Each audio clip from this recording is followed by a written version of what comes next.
শ্রীকৃষ্ণ বলেছেন, না হি জ্ঞানেন সদৃশং পবিত্রমিহ বিদ্যতে তৎস্বয়ং যোগ সংসিদ্ধ কালেনাত্মনি বিন্দতি শ্রদ্ধাবান লভতে জ্ঞানং তৎপর সংযতেন্দ্রিয় জ্ঞানং লব্ধা পরাং শান্তি মুচিরে নোয়াধিগচ্ছতি।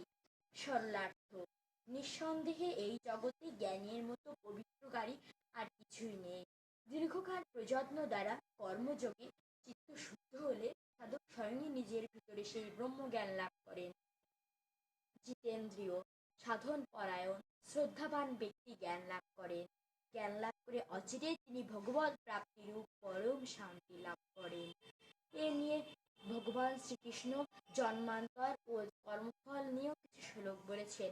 জন্মান্তর নিয়ে তার উদ্ধৃত শ্লোকটি হল, বশাংশি জীর্ণানি যথা বিহায় নমানি গৃহ্ণাতি নরপরাণি তথা শরীরানি বিহায় জীর্ণা নন্নানি সঞ্জাতি নবানি দেহি। সরলার্থ, মানুষ যেমন জীর্ণ বস্ত্র পরিত্যাগ করে নতুন বস্ত্র পরিধান করে, আত্মাও তেমনি জীর্ণ শরীর ত্যাগ করে নতুন শরীর ধারণ করে। আত্মার এই নতুন শরীর ধারণ করাকে বলা হয় জন্মান্তর। সর্বং সুখিনা ভবন্তু, পৃথিবীর সকল প্রাণী সুখী হোক। নির্বং পরমং সুখং, নির্বাণী পরম সুখ।